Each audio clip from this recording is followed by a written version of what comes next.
Welcome back. Today we have an episode to fill the void of a week without TLG sims. I'm going to do one here. We are on awards, early season breakout players. We're 65 games into the season so far, so just over a third of the way, almost the halfway point. And we have quite a decent sample size now to build off of, where it's a little more than luck. Now that we're into that almost half season mark for at-bats and innings pitched for some guys. So I have a nice list here together of some breakout players, which I think are pretty exciting so far, what they produced. I put together a list. Kind of had interesting criteria. I wanted to make sure there was no rookies on the list. For the breakout criteria, I just wanted to find some guys that obviously, like kind of in real life, like the most improved award. Some guys that just really seem to be outperforming what they have in previous years, whether it was injuries holding them back or play time. Just a definite improvement, and just some guys that are turned into like legit studs. So I kind of want to start off my list with my favorite guy in this list. He was always been one of my favorite out of the park players, Noelvi Marte. In real life, I think he has a real shot at being a top 5 prospect in all baseball in the next year or two. When some of those older guys graduate, he's a guy that's like on most guys' top 20 lists. Super talented shortstop. So in TLG, he has been a little slower developing, and he wasn't that superstar prospect right away, but he has turned into a pretty decent player at second base. For the Angels, they have Marcelo Mayer at shortstop, so he's shifted over to second, even though he's got a shortstop profile. And he is turning into pretty much what Willy Adames was for Boston for all those years, a guy that's probably going to be in the running for Gold Glove and Silver Slugger. A lot of years at second base, he's that good. I think he's... What do we have here? The improvement has just been shocking. He's on pace for 4.5 WAR. The big thing is his batting average has gone up most years. His power is really the big improvement. In only 63 games this season, he has 11 home runs, on pace for 27. And as you can see, the last few years, he's played a bunch of years in the majors here. He only got 4 home runs in 50 games the one year, and then he jumped to 14 in 150 games, and then 18 in only 120 games. And then this season, he's on pace for 27. So his power just keeps steadily improving.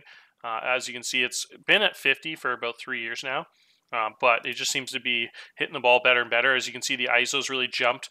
Big jump in OPS plus there from 90 to 100, right at about 105, 110, right up to close to 127 now. So this year, the weird thing is he's been a really bad base runner. He has 80 base running. He should be a top 10 base runner in all baseball, so he's actually been below average there, getting a little aggressive or something. But yeah, he's just improved in almost everything. He's upped his walk rate each year.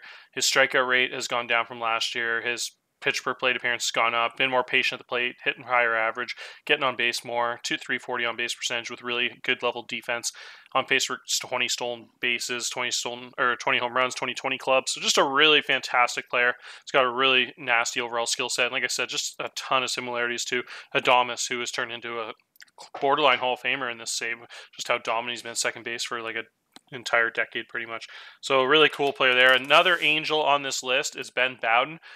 Ben Bowden has always been good in this save for TLG. He's always been like a 2-WAR reliever, so you might question at the start why he'd be on this breakout list, but I just kind of couldn't leave him off with how dominant he's been this season.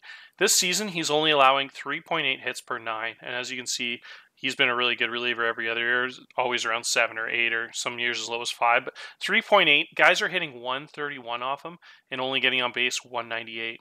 That is just outrageous. That's with almost a 2.0 pitching index.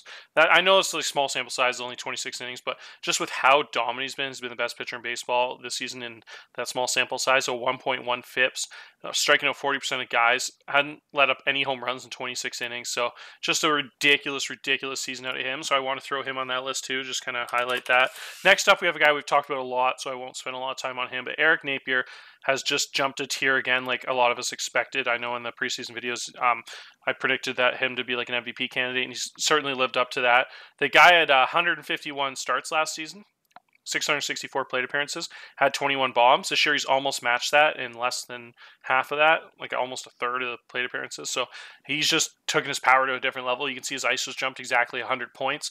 He is upped his walk rate from 8 to 12. Strikeout's gone up a little bit, which you expect. He's swinging really hard.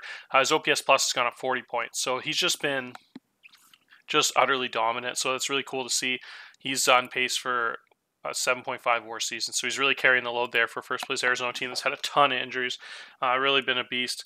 Next up was a guy I had in my system that I traded away. I traded him to San Diego a lot of years ago. I always liked him a lot. Thought he'd break out eventually. He had a couple bad years where he wasn't hitting the ball too well. 229, 241. Looked like he might have some trouble sticking around as major leaguer. But he's broken out in a big way this year. He's hit 265.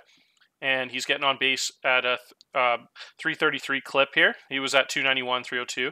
Jumped at 30 points and 40 points from 2 years ago. Guy's strikeout rate's gone down a little bit. The main difference just for him, though, is how good he's been on defense. His OPS was 70 and 70. There's WRC+. Now it's 85. But the stolen base has been way more efficient. The base running's been elite, 4.1 UBR. He's on pace for almost 4 WAR. Shifted over to center field here. Won a Gold Glove in left field last year. The value just goes up when he plays such a good center field D. So you'll see that WAR number jump. So a guy that's been borderline like replacement level player a couple years in a row is on pace for a 4 WAR season in center field at 25 years old, which is pretty ridiculous. On pace to I think that's probably the league leader in the NL in stolen bases. Stealing close to 50 bags there. So just turned into a stud in center field, in that massive center field there. I know his range went down. He was a 70 or even a 75 at one point. But he still has that super elite arm, really good air, and solid range still, but a super athlete. So turned into a really good player this year. Kind of definitely busted out in a big way. Next up, we have a Cub. I know I have not talked about many Cubs. There hasn't been a lot to talk about. They've had a really rough decade there with some rebuilding. I know the GM's been super patient, and they're finally starting to come out of it. They got a lot of top talent coming up, so things are finally getting excited in Chicago. It's really satisfying to see someone that's really patient for years start to pay off. So it's really cool to see if they can get a little better in the next few years. They have a guy named Ezequiel Pagan at right field who has really busted out. He has been pretty solid for a couple years now. He's been like a 0.6 and then a 1.9, 1.7 WAR guy. But this season, he's just gotten even better. His batting average jumped up each year, 270, 280, 295. And then the on-base has gone up. And the power is pretty good. He's got everything looks kind of similar, but the ISO is the main difference. He's swinging a lot harder. He's getting... Last year, you can see he's such a ridiculous base runner, 6.1 UBR. So just one of those guys I thought I'd add on the list to throw the Cubs a little love because they haven't had a lot to get excited about. And I just thought it was really cool to see what he's been doing this season where he's on pace for almost 3 WAR. Just been really consistent. Like I said, it's not as much of a breakout as some of the other guys in this list, but I just figured with how solid he's turned into with his ratings, he's a really serviceable major league outfielder and guy that's consistently, that'll be his 3rd season in a row above 100 OPS plus, well above 2 this year. So really cool to see kind of those players that you don't think are going to be great kind of turn into really solid contributors. A really nice cheap option. That's his 3rd year in a row at $500K. So it's bringing some nice value to the Chicago Cubs there at right field. Next up, we have Riley Greene. Riley Greene has another guy on this list that was already really good. So I was hesitant about putting him up here, but the more I thought about it, I just had to include him because he is broken out in a big way, where he went from already borderline star to turning into a superstar, on pace for 7 WAR. And the reason I had to throw him on this list was the home run jump. He had 17 a couple years ago in the Detroit Stadium's hard to hit home runs. He only had 11 last year. He had a really slow start last year, I'm pretty sure, and he, as you can see, the batting average was 295, but really jumped up the end of the year. But it's 245 the year before. Now it's 310. But last year he just didn't show any power. His ISO was 160. With how good those ratings are, his power should be a lot more. And as you can see this year, he's really lived up to it. His on-base percentage is about the same, but he's just swinging way harder, and he's just hitting way more home runs. So he's at 18 home runs, on pace for 44, when in about the same amount of games last year, he only hit 11. So whatever happened there, his home run power just got super nerfed last year. This year, he just come out swinging hard, and the WAR jump is on pace to go from about 3.9 to 6.9. So it's a monster power increase for Riley Greene for whatever reason. Now he's finally starting to live up to those ratings and pretty much is like a top 20 or top 30 player in baseball now as a position guy. He's just so elite with really good skills all across the board, can do absolutely everything at a high level. True 5-tool player, so really exciting talent there. About to get paid a lot of money in Detroit. He's making $6 million now. With 4-year service time, he's going to give you 14, and then his last year arbitration could be as high as 20. So, guy's going to get quite a mega contract in year 2 at 20 years old, going into that extension year. So we'll see what happens with him if he keeps playing at a star level. Really exciting talent there. Another guy I was excited to put on this list was Carter. Carter is a guy that hasn't really lived up to those ratings. I know you guys were just talking about in the general today in the chat what he's been doing. He had a couple decent years in Washington early in his career. He's a top prospect in real life. He had a big bat. He's athletic. He was a shortstop coming up. Shifted over to third base there. Got a nice profile. He's just really consistently at like 95, 99 OPS plus almost all those Washington years in a hitter-friendly park that plays the batting average up quite a bit. Not quite a bit, but a decent amount. And he's always been at about 8-9% walk rate. About he was at the mid-20s, lowered it to the low 20s there for a couple of years. His ISO went down a bit in those years, though, so he started hitting a little more singles and less doubles and home runs. And his OPS plus was just, like I said, always about 80 or 90. And then he went to Toronto, and his walk rate started to up a little bit. He was at a 108 OPS plus in a pretty small sample size that year after the trade. Then he started the next year in Toronto, and it was pretty bad. And then they had him on waivers, I think. And then you had the Dodgers pick him up. And he played okay there, 110 OPS plus and a decent sample size of 100 at bats. But he never really, other than that, like just constantly for like 2,000 at bats in his major league career, is always about 90 to 100 OPS plus. And then finally in Minnesota this year, he's really broken out. He's lived up to those ratings of 60 contact. He's hitting 307. The big thing is the strikeout rate, as you can see here. It's crazy. It was like 25 every year of his career. For whatever reason, he's just so much better now, even though the ratings haven't really changed. He's at 13% strikeout rate, and he's hitting the ball harder than he ever has. So he's literally striking out like 60% less, and then he's hitting the ball way harder, and he's smashing the baseball this year to a 202 ISO. He's had a 130 OPS plus, so for whatever reason, he's just loving it in Minnesota there. Huge trade deadline target this year, I'd imagine. He's on pace for over 3 WAR there at third base. The crazy thing is he's a really good second baseman too. 55 range, 60 error, pretty decent turn double play. Can really be a decent level, probably a tad better at third base, but almost as good at second base there. And he's even trained at first base, and he can even play the outfield with those ratings. So really nice, versatile player that should return a big haul there at the trade deadline. He's on pace for 20 home runs. Really be a huge offensive player, really well-rounded player, I guess I would say. If he goes to someone at the trade deadline, if Minnesota holds on to him. So a really big breakout year there. Next up, we have Charez Butcher. Just love the explosiveness of this arm. 36% strikeout rate. I thought I'd throw him on here because how much better he was than last year. Last year at 57 innings, he had 3.6 FIP. This year he's at a 1.7. The contact's just been nuts. He's limiting guys to hitting 144 off him, and his leverage actually gone up, and he's reducing his hits to 4.4. So just a really good year. I thought I'd throw him on this list just to show his improvement from last year and the year before. He had a 4.2 whip the year before that too. So as you can see, the FIP. So the FIP went from 4.2 to 3.6, now down to 1.7.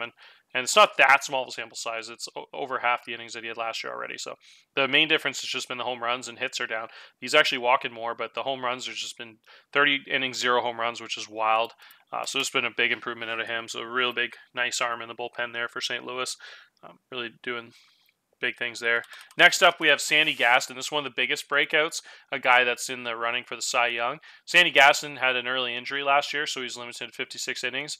The year before that, in 2025, he had 150 innings. So a 22% K rate, 7% walk rate, and then last year, small sample size, it got really bad, and he got blew up a little bit there, almost a 5 FIP. But this year, he's just come out dominant. His K rate went from 22 in a full season there, all the way up to 29. And his his hits went from 9.7 and then 10 last year, all the way down to 6. And then his batting average has fallen all the way to opponent's batting average down to 205. And he's just been awesome.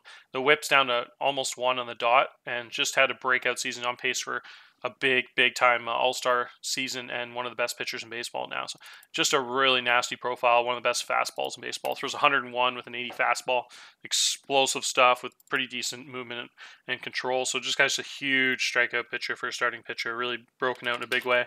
Another guy that fits the same profile is Susac. Anthony Susac has been a guy that has broken out. Last year, he was 2.6, 2.4 WAR. He's pretty much had the same ratios of about 20 strikeout and about 7 walk each year. He's actually gone down the strikeouts, but the big difference is the home runs are down. They were 1.2 and 1.1 in home run heavy Colorado. This year his movement jumped to 65 rating for my scout, and you can see it here. He's turned into a ground ball guy with high movement, and now he's down to 0.5 home runs per 9. So with the big difference, that's the main difference. His FIP's gone from about 4.5 to 3.4. And the ground ball has just steadily risen each year now. 60% ground ball guy. Guys are only hitting 212 off him. It was 260 last year. Everything's just better. So he's on pace. That just the main difference, just the home runs going down, really has been the difference between like a 2.4 WAR guy, 2.6, and like a 6 WAR guy. So really fantastic season out of him. He's turned into like pretty much an ace type player. Him and Kyle Wright as good as a 1-2 punch as anyone in baseball, right up there with Massey and Soto in Chicago, and a couple of those tandems we have. I know Boston has a couple nice arms, Syndergaard and Sale, and a couple different combinations we have across the league, but I'd say Susac and Wright are as good as anybody. Really nasty now that he's turned into that elite player. Next up, we have Zach Maxwell. Zach Maxwell is a guy that's always had really good ratings. A young guy, you always knew he'd be pretty solid. Kind of like reminds me of like a Wheeler in real life, a Zach Wheeler, guy that took a couple more years, didn't turn into the star right away. Took a couple years in the pros there to really bust out. Didn't play a ton of games, must have had some injuries both seasons there. But this year he's really broken out. He's really reduced the walks. The walks are down from 8 and 9.5 all the way down to 5. The hits got reduced. The batting average got reduced. 0 wild pitches this year in 77 innings. Pretty nasty. And his whip is all the way down to 0.95, and it was at 1.1 and 1.4. So really unbelievable season so far. His ERA is all the way at 2.9, so he's on pace for almost 5 WAR. Turned into a real monster there and a true ace for Houston, which is exciting at 26 years old and a bunch of service time left. Next up, we have Eddie Billings. I threw Billings on this list because he's always been one of my favorite young pitchers in the league, and he was pretty solid the last couple of years. He had he was pretty good in AAA that year, and then had a little rough start in the majors with a really bad Cleveland team that year. And then last year he had 35 starts, as much as anybody in the league, 170 innings, big workhorse. Was okay, pretty definition of average there. Ton of stolen bases off him too. It's crazy to see that jump from 27, and then this year he's only at 4, and it's about half the innings. So pretty crazy how much better he's been with the hold rating for whatever reason. But he was a 2.0 WAR guy last year, and this year he's only at 3.1. So it's not as much of a breakout as you think. But looking at him, I just loved how much just better he was kind of across the board. His strikeouts have gone up quite a bit. The big difference I noticed was the hits. The hits are at 10.3 all the way down to 6.8. The guys are only hitting 208 off him.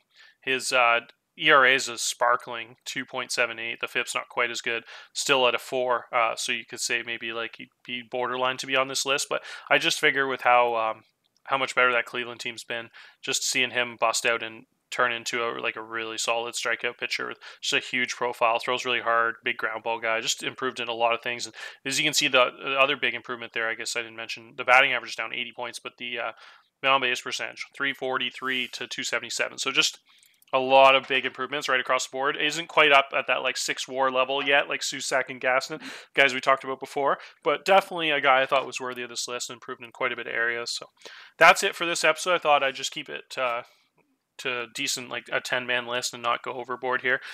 Maybe do a rookie episode next to kind of give some entertainment while this week of no Sims is on. So I just thought it was a really interesting list to do, and awesome players on this list that have had some huge seasons. So it's pretty exciting. Cheers.